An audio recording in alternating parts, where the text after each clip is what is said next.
Boa noite a todos.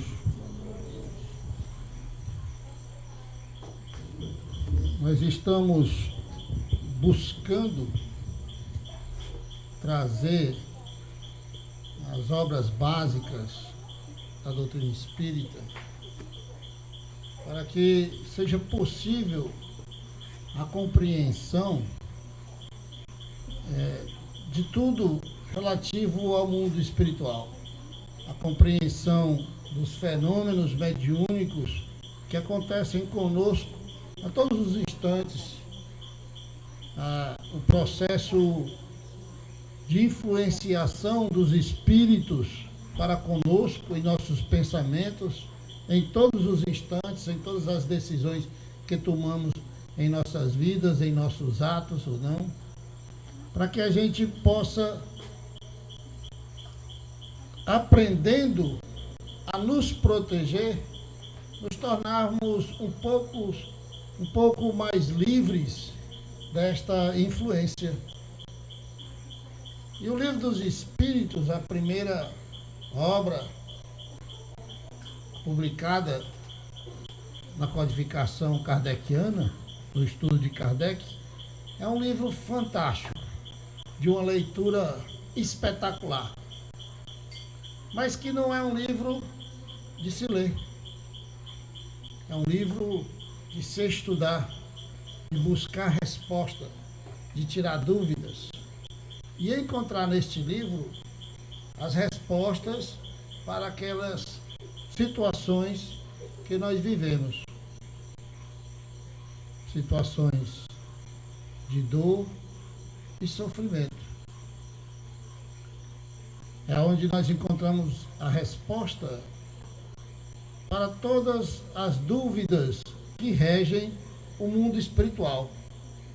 Conhecer o mundo espiritual é de suma importância para todos nós, porque é para lá que nós retornamos. É de lá que nós viemos e é para lá que nós vamos. Então, em conhecendo o mundo espiritual, nós poderemos preparar melhor o nosso caminho e a nossa estada lá. E nesse livro, Kardec busca na sua intuição perguntas e obtém as respostas dos espíritos. Numa metodologia que Kardec, uma metodologia científica que ele utilizou para ir do efeito à causa, na experimentação. Kardec não ficou só na teoria, ele usou a prática, a conversa com os espíritos e utilizou-se do seu conhecimento para testar o conhecimento dos espíritos e através das respostas às perguntas que ele fez, espalhadas por diversos locais, ele pôde perceber claramente que não poderia ser resposta dos médiuns, porque não teriam aquele conhecimento. Seria uma resposta de outras inteligências. E reparou também que nem todas as inteligências tinham tanto conhecimento. Algumas tinham conhecimento baixo, outras mediano e outras conhecimento maiores. E assim ele classificou a hierarquia espírita ou espiritual de acordo com o conhecimento, a elevação moral dos espíritos que se comunicavam. Pegou as respostas, concatenou-as uma sequência lógica, percebendo dentre elas aquelas de nível mais elevado, que queriam dizer mais ou menos a mesma coisa. Eram as respostas dos espíritos superiores. Organizou tudo isso e colocou neste livro que nós estamos estudando, leitura obrigatória para todo aquele que quiser ser espírita. Obrigatória a leitura e o estudo e a compreensão desse livro. É a base. É o concreto que nós colocamos lá debaixo do chão. É o alicerce que vai nos dar a capacidade de compreender todo o resto da construção. Se nós não compreendermos o livro dos Espíritos, nós vamos chegar na Gênese e vamos dizer que isso é história de ficção. Nós vamos chegar nos livros da literatura correlata e vamos dizer que esses caras são tudo doidos. Não fala coisa com coisa, porque nós não seremos capazes de compreender, por exemplo, a gestação da Terra, a evolução em dois mundos, como o mundo, o planeta Terra, foi construído pelos dois planos, tanto no plano material como no plano espiritual, do fluido cósmico universal, que nós vamos falar hoje, até o que nós conhecemos na atualidade, com todas as leis que regem a natureza. Então, sem essa compreensão, nós não seremos capazes de um dia podermos dizer que somos cristãos, espíritas, de verdade. Estamos no capítulo 2, um dos que mais me agrada com todos, mas um que eu mais me sintonizo. Trata dos elementos gerais do universo. Conhecimento do princípio das coisas, espírito e matéria, propriedade da matéria e espaço universal. A gente começa pelo conhecimento do princípio das coisas. Na pergunta 17, Kardec sabiamente pergunta aos espíritos: é dado ao homem conhecer o princípio das coisas? A resposta: não. Deus não permite que ao homem tudo seja revelado neste mundo. A resposta dos espíritos nos deixa claramente perceber que não estamos no grau mais evoluído, não estamos adiantados, não temos condições de saber ainda de tudo, da mesma forma que Jesus não pôde dizer tudo naquela época, porque não compreenderíamos, nós também ainda não podemos saber tudo, porque nos falta a capacidade de compreensão, nos falta algumas faculdades para podermos compreender o princípio das coisas. Pergunta 18. Penetrará o homem um dia os mistérios das coisas que lhe estão ocultas? A resposta: o véu se levanta a seus olhos à medida que ele se depura. Mas para compreender certas coisas,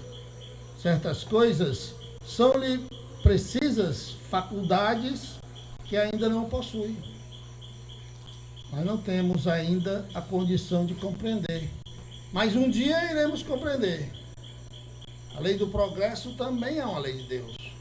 E quem são os primeiros que irão compreender? Aqueles que buscarem o conhecimento.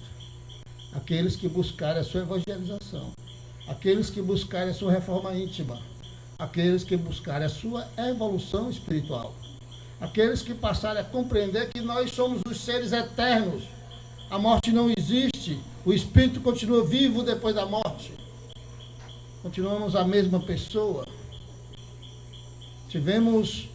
Somos um espírito que passa por uma experiência na carne. E não a carne que tem um espírito para experimentar. Quando passarmos por essa experiência, ao retornar à pátria espiritual, nós vamos analisar a nossa passagem e perceber a nossa própria consciência, que Deus não julga ninguém, se nós evoluímos ou se estacionamos. E o arrependimento daqueles que perderam a oportunidade de ouro para evoluir é grande.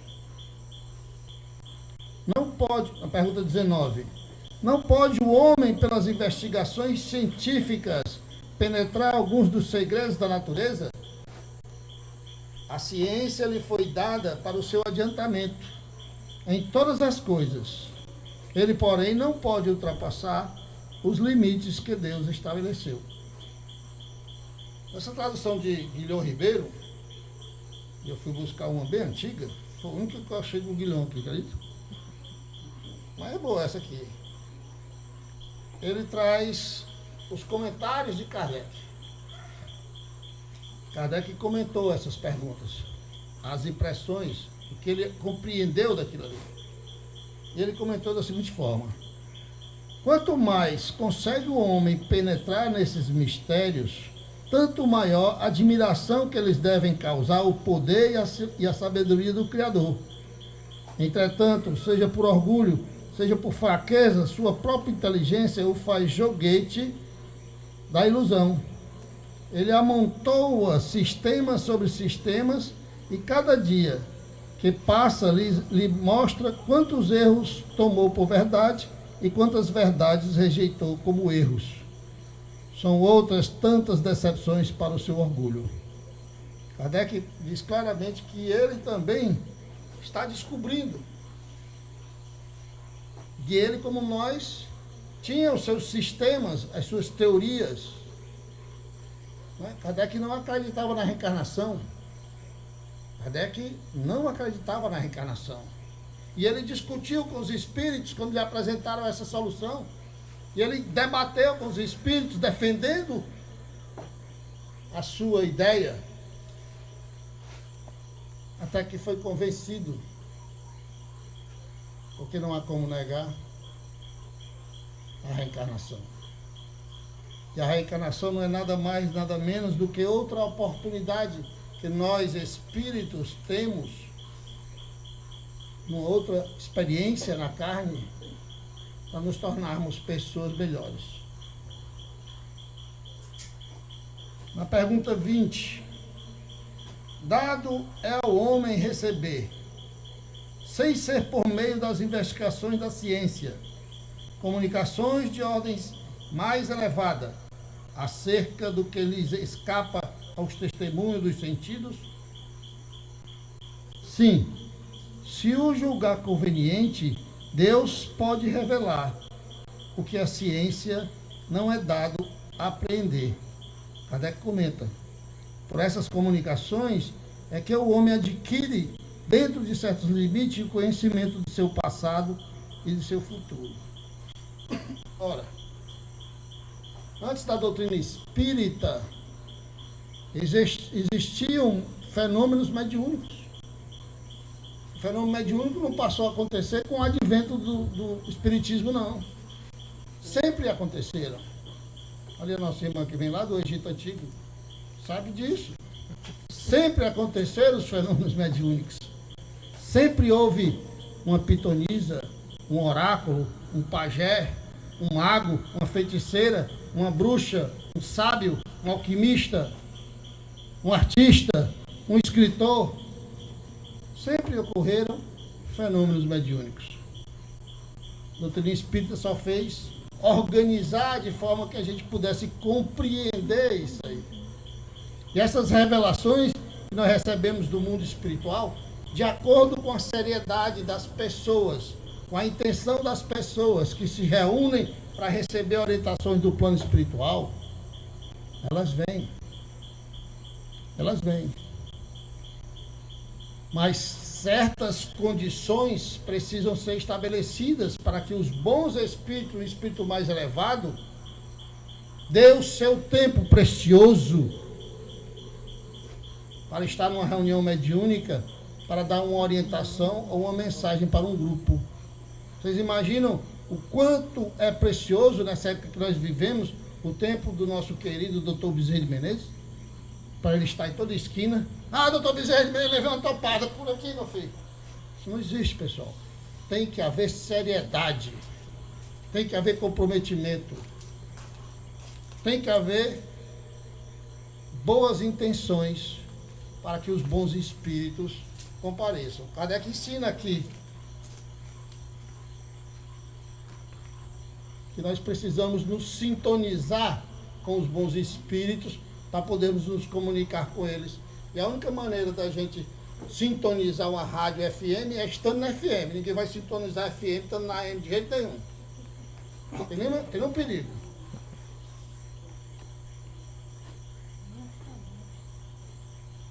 Espírito e matéria, questão 21. A matéria existe desde toda a eternidade, como Deus, ou foi criada por Ele em todo momento, em dado momento? Esse livro é tão antigo que criado, que é com E, criada. A resposta dos Espíritos, só Deus o sabe. Há uma coisa, todavia, que a razão vos deve indicar, é que Deus, modelo de amor e caridade, nunca esteve inativo. Por mais distante que logreis figurar o início de sua ação, podereis concebê-lo ocioso um momento que seja? Ora, os Espíritos nos deixam claro aqui que Deus nunca para de criar. Nunca fica na ociosidade. A ociosidade é um defeito, é omissão, é falta de ação. Deus é perfeito, não tem imperfeição. Ora, se Deus cria e sempre criou, e só Ele cria, nós temos que compreender. Valeu. O negócio está aqui dentro. Vou colocar aqui na. Mas já sei quem é que está aqui. Não, mas não adianta não, é espiritual. É companhia mesmo. Então nós sabemos que Deus é eterno. E o que é um ser eterno? A eternidade é aquilo que sempre existiu, não foi criado. Então Deus sempre existiu e sempre criou. O que nos dá grande esperança. Por quê? Porque nós que nos misturamos com os espíritos e percebemos a quantidade de trabalhadores que tem para ajudar Jesus nessa missão gigantesca, percebemos que se Deus sempre cria, tem muito planeta por aí. Tem muito mais planeta sendo criado. Então tem muito emprego para aqueles que quiserem ser trabalhador da seara do mestre. Muitos empregos para quem quiser ser trabalhador de Deus. A necessidade é grande. Basta a gente olhar para o nosso planeta, resumindo para o nosso país, trazendo mais para perto de nós, para a nossa cidade, e ver a quantidade de dor e sofrimento que tem espalhada por aí. Então, quantos espíritos não são precisos para ajudar essas pessoas? E para nos ajudar a ajudar essas pessoas também. O que nos leva à conclusão que precisamos nos tornar pessoas melhores.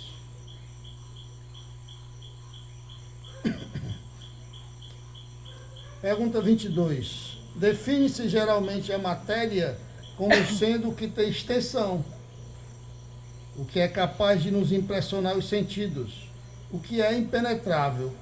São exatas essas definições? Do vosso ponto de vista, elas o são. Porque não faleis senão do que conheceis, mas a matéria existe em estado que ignorais. Pode ser, por exemplo, tão etérea e sutil que nenhuma impressão vos cause nos sentidos. Contudo, é sempre matéria. Para vós, porém, não seria. Olha o conceito que os Espíritos nos trazem alguns novos estados da matéria. O que ele vai explicar lá na frente, que o Espírito necessita da matéria para progredir. Nós necessitamos da matéria para progredir, mas não depende dela. O Espírito pode existir sem matéria. A matéria também pode existir sem o espírito.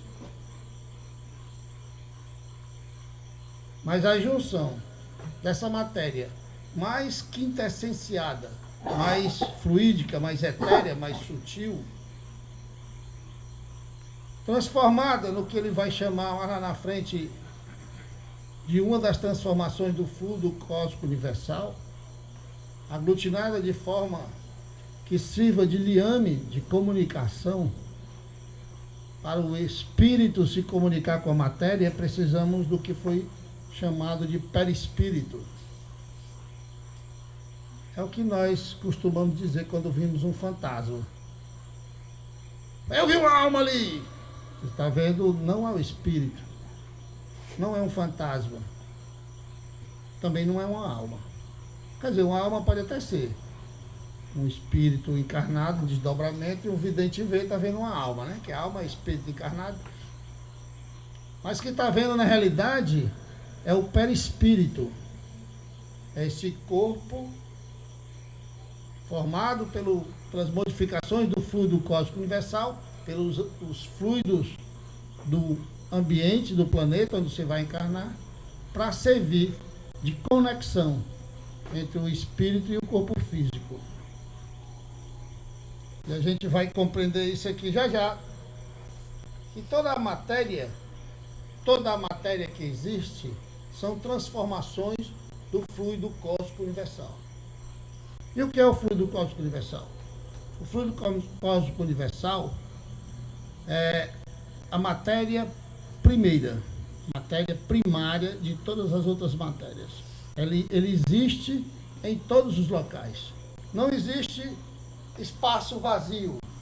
Tudo está dentro do fluido cósmico universal. É como se estivesse dentro de um oceano, de um mar. Todo mundo estaria debaixo d'água. Pronto, nós estamos envoltos. Tudo que existe em todos os universos estão envoltos no fluido cósmico universal. Lá na frente, se a gente quiser um dia, podemos até explicar como é, como Deus consegue ser onisciente. Como Deus pode saber tudo? Não, ele sabe porque é Deus. Sim, ele é Deus. Mas como? Não é nos dado o direito de descobrir, através da busca pelo conhecimento, mas como Deus sabe de tudo? Como Deus sabe de uma folha que cai de uma árvore, de um fio de cabelo que cai de nossa cabeça? Como funciona a providência divina?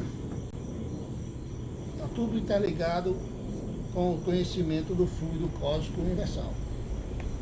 Vamos para frente, senão complica, né?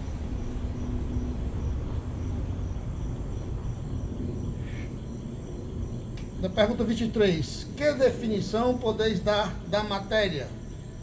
A matéria é o laço que prende o espírito e é o instrumento de que este se serve e sobre o qual, ao mesmo tempo, exerce sua ação. Comentário de Kardec. Desse ponto de vista, pode dizer-se que a matéria é o agente, o intermediário, com o auxílio do qual e sobre o qual atua o espírito. Pergunta 23. Ele continua. O que é o espírito? O que é o espírito? Aí, Kardec foi fundo, né? É uma pergunta difícil de ser respondida e difícil de ser compreendida. A resposta dos espíritos. O Kardec pergunta: o que é o espírito? A resposta: o princípio inteligente do universo. Qual a natureza íntima do espírito? Não é fácil analisar o espírito com a vossa linguagem. Para vós, ele nada é, por não ser palpável. Para nós, entretanto, é alguma coisa. Ficais sabendo, coisa nenhuma é o nada. E o nada não existe.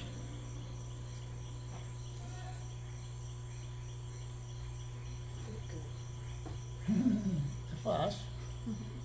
Aqui umas 10 encarnações, a gente estudando direto, para que a gente consiga compreender. Mas vamos lá, de repente a gente consegue trazer uma luz. Falar o que é que Deus cria? Quando Deus vai criar o Espírito, Deus não pode criar o Espírito pronto. Porque o Espírito pronto é o Espírito já elevado. E para se elevar, ele tem que passar por uma esteira de experiências, de aprendizado. Porque se Deus nos criasse pronto, de que adiantaria? O que é que nós teríamos aprendido? Qual mérito teríamos? Qual conhecimento teríamos sem experiência nenhuma? Então Deus, inteligentemente, nos cria a todos iguais, sem exceção. E aqui, para aqueles chamados espiritólicos, eu vou dizer para vocês que Jesus é igual a nós. Não foi criado diferentemente.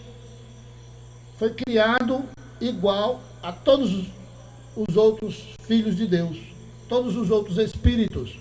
Porque nós não dissemos que Deus é perfeito, e Deus é perfeito em tudo, infinitamente perfeito, infinitamente bom e justo.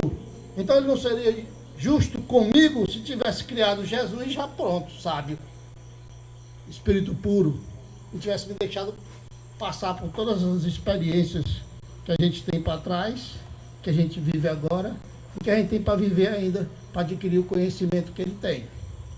Então, para Deus ser justo, ele não pode ter criado ninguém, nem anjo, nem demônio. Todos foram criados simples e ignorantes.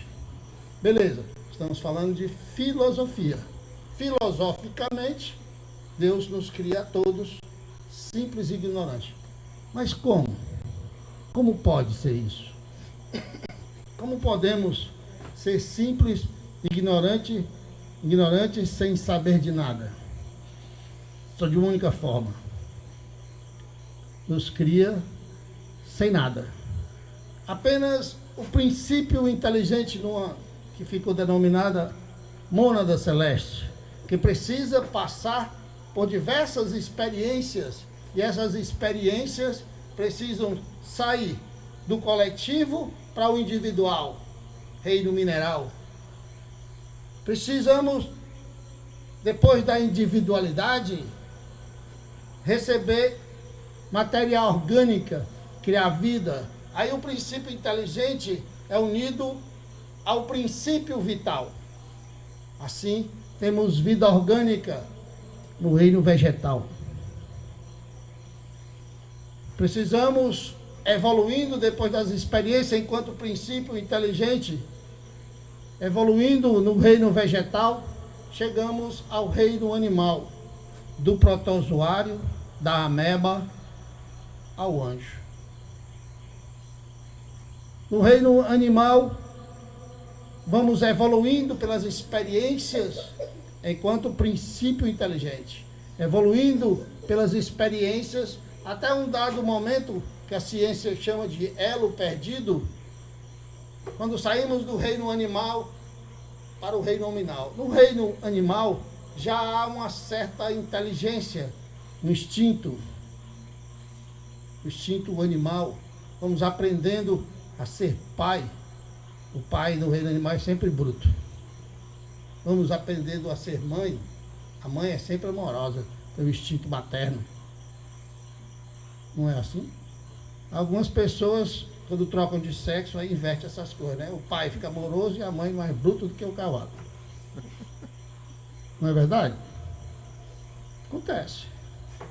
Então, com esse instinto, vamos evoluindo no reino animal até os animais mais inteligentes. Quem aqui não já teve um cachorro? Sabe que esse cachorro é gente. Só pode. Né? Tem um gato, né? Tem um gato aí no Facebook, que a mulher tá dando banho no gato. Magoou, ele magoou. Hã? Magoou, bichinho, magoou, ele magoou. E o gato sabe falar. O desgraçado tá entendendo. Evoluiu, cresceu. Né? Há certos animais, como o orangotango, que consegue se comunicar através de libras. Consegue se comunicar. São animais que já tem a consciência de si próprio, que se olha no espelho e não pensa que é um outro animal que precisa brigar. Ele se reconhece, tem a própria consciência, evoluiu. Saindo do reino animal, chegando no reino hominal, aí sim, o princípio inteligente está concretizado. Passamos a ser espíritos, seres pensantes. É-nos dado a capacidade de raciocinar. Então temos lá princípio material, a matéria, princípio vital,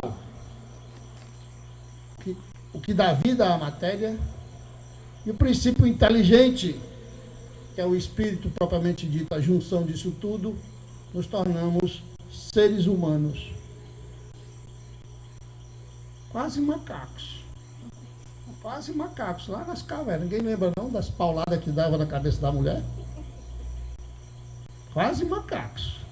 Tanto macacos que aqueles que foram excluídos de capelas se recusaram a encarnar naqueles corpos.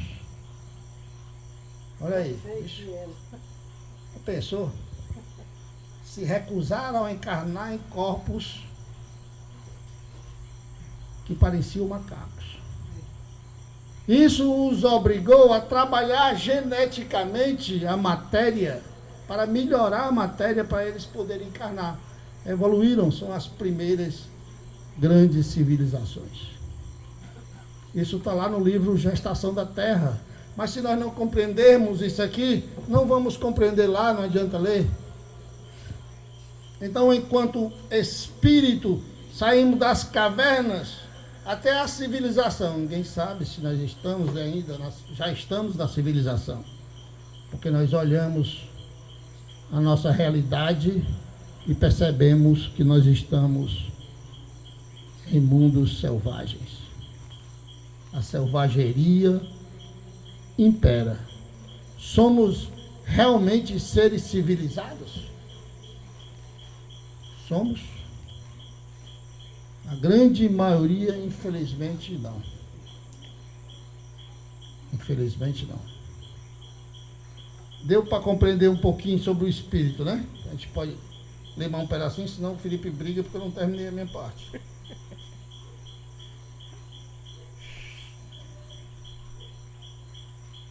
Espírito é sinônimo de inteligência? Pergunta 24. A inteligência é um atributo essencial do espírito. Uma e outro, porém, se confundem num princípio comum, de sorte que para vós são a mesma coisa. Muitos escutam a frase quando nós dizemos que quem pensa é o espírito. A nossa consciência é no espírito, a nossa personalidade é no espírito, os nossos sentimentos é no espírito. A matéria não tem nada disso. A nossa capacidade de pensar e raciocinar é no espírito, não é no corpo físico. O corpo físico recebe a ordem do perispírito, mas o perispírito recebe a ordem do espírito.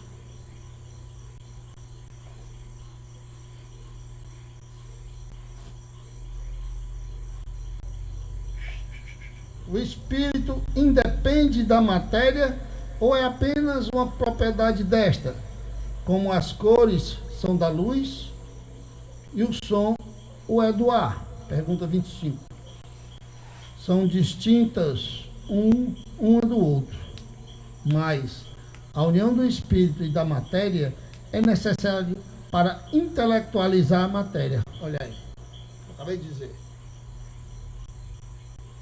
O corpo sem o espírito apodrece. É matéria inerte. Pode até ser mantida viva pelos aparelhos, mas não se move, não pensa, não sente. A vida é um atributo da matéria. A vida material é um atributo da matéria. É a quantidade de fluido vital. Quando nós vamos encarnar, nós recebemos uma quantidade de fluido vital para tantos anos. Temos que viver esses anos. Podemos até adquirir mais por méritos, trabalhos, atividade, caridade, bem-fazer. Podemos até diminuir isso com as nossas ações e nossas atitudes, praticando o suicídio inconsciente. Ou mesmo podemos eliminar nossa própria vida e sofrer um bocado no plano espiritual.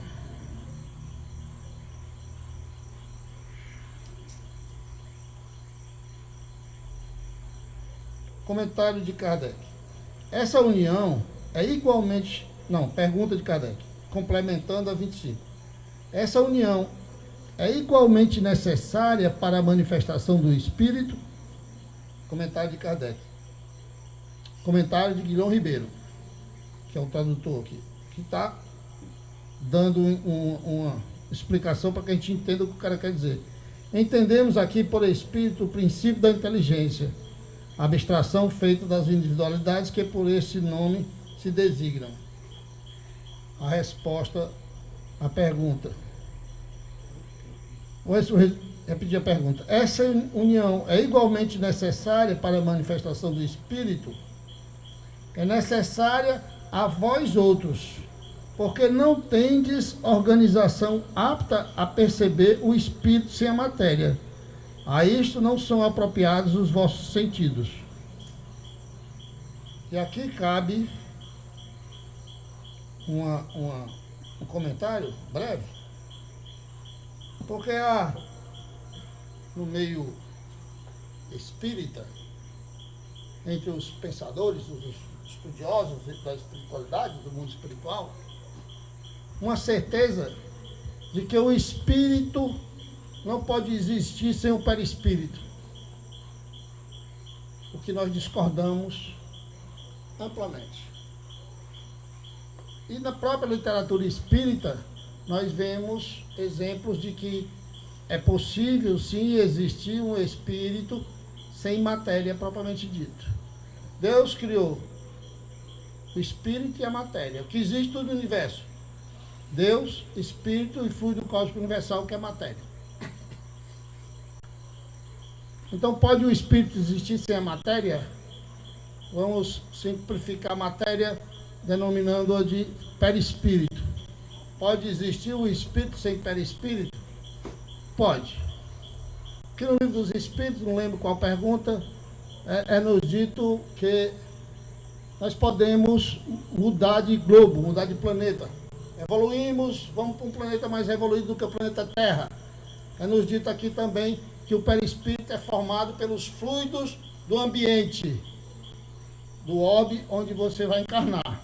Ora, se nós vamos encarnar no outro planeta, esse perispírito, obviamente, não vai servir para o outro planeta.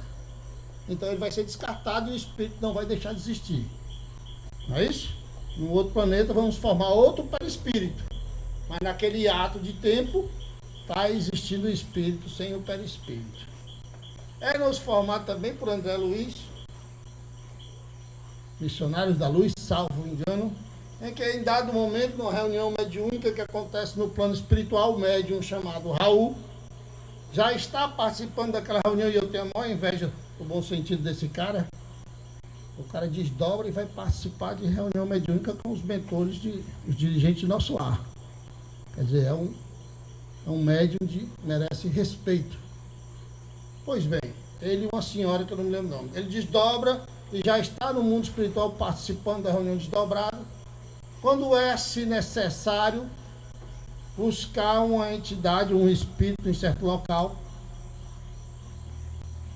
e ele desdobra de novo, promovendo o segundo desdobramento. Ora, no desdobramento é a capacidade de separação do perispírito com o corpo físico e a consciência dos dois lados. Todo mundo desdobra quando dorme. A lembrança desse desdobramento são os sonhos. A maioria de nós são os pesadelos. Então ele está lá desdobrado, o corpo físico está aqui. Está lá só o espírito e o perispírito. Aí ele desdobra de novo, o que é que sai? Só o espírito. Então Então o espírito dele, só a energia pura, está em um local sem o perispírito, ligado pelo famoso cordão de ouro. Mas nos dá a entender que pode sim o espírito existir sem a matéria. Mas como pode isso? Lá no começo, quando fomos criados, princípio inteligente, não tinha matéria. A matéria foi agregando, quando o princípio material unido ao princípio inteligente nos reinos minerais. Visto isso, eu vou concluir por aqui, Felipe, senão a gente estica demais e... Só ver qual foi a pergunta que eu parei. 25. Tem aqui uma continuidade dela. Pergunta 26. Pode-se conceber o espírito sem a matéria e a matéria sem o espírito? Pode-se. É fora de dúvida pelo pensamento. Comentário. Depois tem mais uma pergunta. Fica por isso, 27. É-nos compreensível entender que quem pensa é o espírito. E o espírito está onde o pensamento está. Então nós podemos conceber claramente, tranquilamente, um espírito sem matéria como nós conhecemos. A complexidade disso é muito grande, nós entendemos. É difícil compreensão, por quê? Porque nós não temos a base do conhecimento. Estamos formando a base. Não vamos acreditar porque estamos ouvindo aqui. Vamos buscar o conhecimento. Vamos buscar a lógica do que está sendo dito. Vamos buscar os grandes pensadores, as grandes mentes, os grandes cientistas. O que é que eles falam sobre tudo isso? Não vamos ler também só o que é favorável. Vamos ler também o que é controverso, o que é contrário a tudo isso. Vamos ler também as outras religiões, o que é que elas dizem sobre isso. Vamos entender que se o espírito for criado junto com o corpo e se acabar na morte,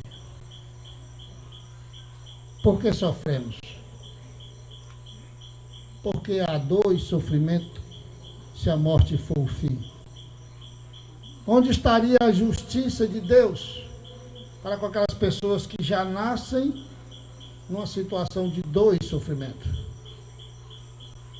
De que valeria a pena ser bom? Vamos todos ser mal, se matar uns aos outros, que não tem consequência nenhuma. Que Deus é esse? Precisamos buscar o conhecimento. Conhecimento que Jesus diz. Conhece a verdade e ela vos libertará. Libertará de quê?